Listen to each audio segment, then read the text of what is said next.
ഒരു പ്രാദേശിക ബാസ്കറ്റ്ബോൾ ടീമിൻ്റെ പരിശീലകനായിരുന്നു അലക്സ്.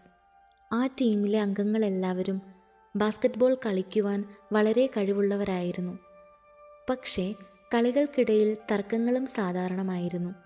ഏത് നീക്കം ചെയ്യണമെന്നുള്ള വാദങ്ങൾ, പിഴവുകൾക്കുള്ള കുറ്റപ്പെടുത്തലുകൾ, സ്വാർത്ഥ സ്വഭാവങ്ങൾ.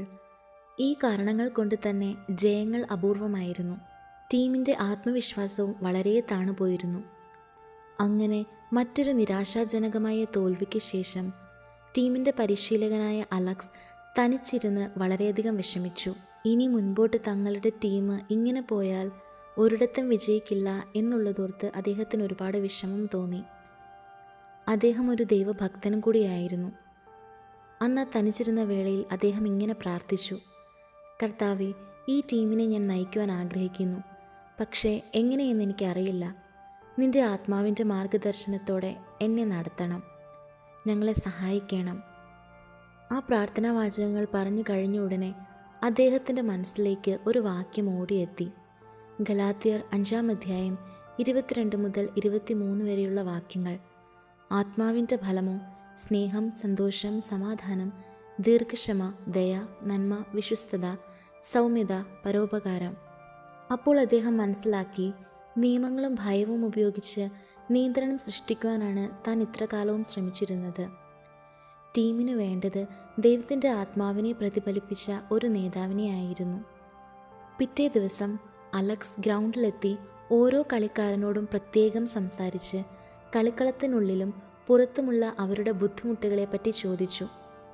തൻ്റെ ടീമിലുള്ള മുഴുവൻ ആളുകളുടെയും പ്രശ്നങ്ങൾ അദ്ദേഹം സ്നേഹത്തോടെ കേട്ടു.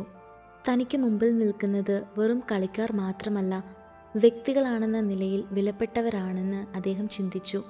അതുകൊണ്ട് തന്നെ പിറ്റേന്ന് മുതൽ അവർ കളിച്ച ഓരോ കളിയിലും, ഓരോ നല്ല പാസ് മുതൽ മികച്ച പ്രതിരോധ നീക്കം വരെ ചെറിയ പുരോഗതികളിലും അവൻ അവരെ പ്രശംസിച്ചു. ഗെയിമിൽ തോറ്റുപോയ നിമിഷങ്ങളിലും അലക്സ് തങ്ങൾക്ക് വേണ്ടി കൈയടിക്കുന്നത് കണ്ടപ്പോൾ ആ ടീമിലെ മറ്റുള്ളവരിലേക്കും അത് ആവേശം പടർത്തി. വഴക്കുകളൊക്കെ മാറ്റിവെച്ച് പരസ്പരം പ്രോത്സാഹിപ്പിക്കുവാനും അവർ തുടങ്ങി. അവസാന ഷോട്ട് ആരെടുക്കണമെന്ന് ചൂടേറിയ വാദം നടന്നപ്പോൾ അലക്സ് അവിടെ ശാന്തമായി ഇടപെട്ടു. ടീം വിജയിക്കുന്നത് നല്ലതാണ്, പക്ഷേ ഐക്യം അതിലും പ്രധാനപ്പെട്ടതാണ്. നമുക്ക് ഒരുമിച്ച് തീരുമാനിക്കാം, പരസ്പരം വിശ്വസിക്കാം. വളർച്ചയ്ക്ക് സമയം വേണ്ടതാണെന്ന് അലക്സ് ടീമിനെ ഓർമ്മപ്പെടുത്തി. പിഴവുകൾ ആവർത്തിച്ചാലും യുവ കളിക്കാരെ അവൻ പ്രോത്സാഹിപ്പിച്ചു. മുതിർന്ന കളിക്കാർക്ക് അവരുടെ ശീലങ്ങൾ മാറ്റുവാൻ ആവശ്യമായ സമയം അവൻ നൽകി. വ്യക്തിഗത നേട്ടങ്ങളെക്കാൾ ടീം വർക്കിനാണ് കൂടുതൽ പ്രാധാന്യം നൽകേണ്ടതെന്ന് അവൻ അവരെ പറഞ്ഞ് മനസ്സിലാക്കി. പ്രാക്ടീസ് മത്സരങ്ങളിൽ തോറ്റാലും അലക്സ് ആരെയും കുറ്റപ്പെടുത്തുവാനും വഴക്ക് പറയുവാനും ശ്രമിച്ചില്ല. പിഴവുകൾ ശാന്തമായി പരിശോധിക്കുകയും മെച്ചപ്പെടുത്തുവാൻ പ്രോത്സാഹിപ്പിക്കുകയും ചെയ്തു. അങ്ങനെ പല ദിവസങ്ങൾ കഴിഞ്ഞു തുടങ്ങിയപ്പോൾ ടീം മുഴുവനായി മാറി തുടങ്ങി. തർക്കങ്ങൾ കുറഞ്ഞു, ടീം വർക്കുകൾ വളർന്നു, കളിക്കാർ പരസ്പരം പിന്തുണച്ചു, അവരുടെ കഴിവുകൾ വളർന്നു. പക്ഷേ ഏറ്റവും വലിയ മാറ്റം അവരുടെ മനസ്സുകളിലായിരുന്നു. പരസ്പരം വിശ്വസിക്കുവാനും പ്രോത്സാഹിപ്പിക്കുവാനും ബഹുമാനിക്കുവാനും അവർ പഠിച്ചു. ചാമ്പ്യൻഷിപ്പ് മത്സരത്തോടേക്ക് ടീം ഐക്യത്തോടെയും സന്തോഷത്തോടെയും കളിച്ചു. ഓരോ നീക്കവും ആത്മാവാൽ രൂപപ്പെട്ട സ്വഭാവത്തെ പ്രതിഫലിപ്പിച്ചു. അവർ ചാമ്പ്യൻഷിപ്പ് നേടി. കപ്പിനു വേണ്ടി മാത്രമായിരുന്നില്ല, കൂട്ടായ്മയിൽ നേടിയ ആത്മീയ വളർച്ചയ്ക്കുമായി. നിങ്ങൾ കഠിനമായി പരിശ്രമിച്ചത് ജയത്തിനായി മാത്രമല്ല, പരസ്പരം പരിചരിക്കുവാനും കൂടിയാണ്. അതാണ് യഥാർത്ഥ വിജയം.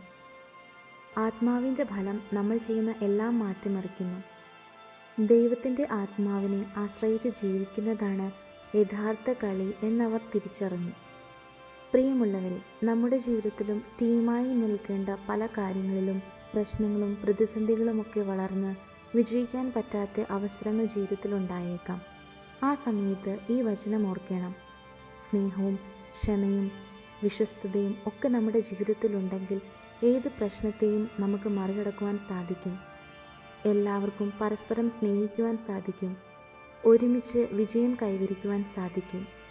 ക്രിസ്തുയേശു നമ്മെ പഠിപ്പിച്ച ഈ ഗുണപാഠങ്ങൾ നമ്മുടെ ജീവിതത്തിലും പ്രാവർത്തികമാക്കുവാൻ ശ്രമിക്കണം. ആത്മാവിൻ്റെ ഫലം നമ്മുടെ ഉള്ളിലും നിറഞ്ഞവരായി ഓരോ നിമിഷവും ജീവിക്കുവാൻ പഠിക്കണം. സ്നേഹവും സന്തോഷവും സമാധാനവും ദീർഘക്ഷമയും എല്ലാം നിങ്ങളുടെ ജീവിതത്തിലും നിറയട്ടെ. ഈ കഥ നിങ്ങൾക്കിഷ്ടമായെങ്കിൽ മറ്റുള്ളവരിലേക്കും ഷെയർ ചെയ്യൂ. ചാനൽ സബ്സ്ക്രൈബ് ചെയ്യാൻ മറക്കല്ലേ. ദൈവം നിങ്ങളെ ധാരാളമായി അനുഗ്രഹിക്കട്ടെ. ആമേൻ.